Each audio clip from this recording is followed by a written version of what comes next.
Bonjour les amis Miga et Tiga. 4 L'histoire du horreur. Moi parler de l'histoire du horreur. Toi Eric de l'histoire du horreur aussi. Moi l'histoire de la gardienne au danger. L'histoire de la voisine. Moi l'histoire du le vieil homme et la tarte aux pommes. Et l'histoire de la dame blanche. Premier l'histoire de la gardienne au danger. 1. La gardienne au danger. Une jeune fille, qui économisait pour l'université, commence à surveiller la maison d'un voisin en échange de rémunération. Le voisin, un docteur, lui demande d'arriver à 19h. Une heure après être arrivée à la maison, elle reçoit un appel téléphonique. Dit que si elle ne sort pas de la maison, il la tuera. Elle raccroche et regarde sur l'afficheur. Mais la personne qui téléphone utilise une ligne privée. 30 minutes plus tard, un autre appel. Si tu ne sors pas bientôt de la maison, je te tuerai. Déclare l'homme à la voix rauque au bout du fil. La jeune fille raccroche et appelle la téléphoniste. Hier suggère de garder l'homme en ligne environ 1 minute pour qu'elle puisse retracer l'appel. L'homme rappelle après 30 minutes et la gardienne parvient à le garder en ligne. Il lui répète de sortir de la maison maintenant ou il la tuera. La téléphoniste le rappelle aussitôt pour sommer l'étudiante de sortir de la maison le plus rapidement possible. L'appel provient de la deuxième ligne de la maison, celle du deuxième étage. L'assassin se trouve dans la maison, la fin. Premier l'histoire. Deuxième l'histoire du le vieil homme et la tarte aux pommes. 2. Le vieil homme et la tarte aux pommes. Le soir de l'Halloween, un vieil homme du New Jersey a été retrouvé mort dans la cuisine de sa maison. Il vivait seul avec sa femme. L'homme n'était pas de nature facile et il maudissait les enfants.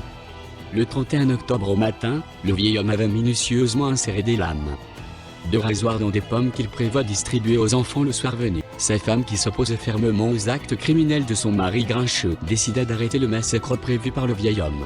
Elle lui prépara sa tarte préférée et l'invita à en dévorer une bonne pointe au dessert, juste avant que les enfants ne viennent frapper à la porte. L'homme, qui à la manière d'un porc, prenait d'énormes bouchées de tout ce qu'il ingérait, demanda à sa femme juste avant d'avaler : « Mais où as-tu pris les pommes pour faire la tarte ? Je les avais toutes prises ce matin. » Tant qu'il obtint la réponse à sa question alors qu'il se trancha la gorge de l'intérieur. La fin. Deuxième l'histoire. Troisième l'histoire de la voisine. 3. La voisine. Un jeune homme habitait dans un immeuble. Une nuit, quelqu'un frappe à sa porte. Il se lève et va ouvrir.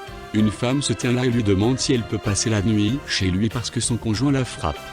Elle le rassure en lui disant qu'elle a appelé sa famille et qu'ils viendront la chercher demain matin à la première heure. Le jeune homme lui donne une couverture et lui propose de passer la nuit sur le sofa.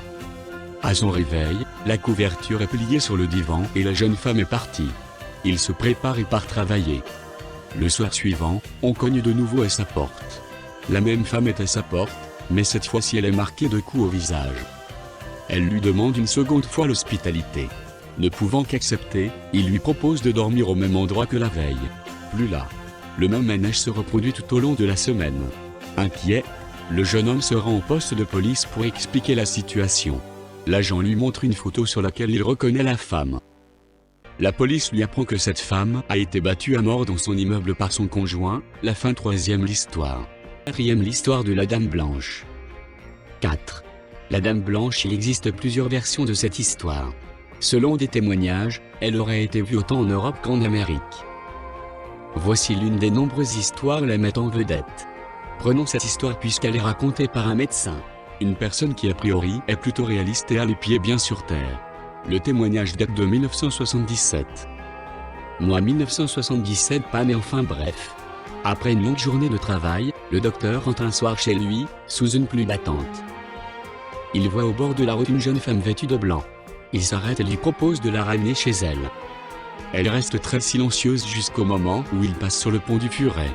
À cet instant, elle se montre agitée et effrayée. Arrivé à destination, le médecin lui prête son parapluie et attend qu'elle le lui ramène. Ne la voyant pas revenir, il sonne à la porte.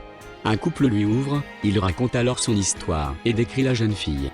Le couple, visiblement très ému, lui apprend alors qu'il s'agit de leur fille unique ayant perdu la vie en moto au pont du Furet. Des années auparavant. La fin. Quatrième l'histoire. Histoire la gardienne au danger 18-20.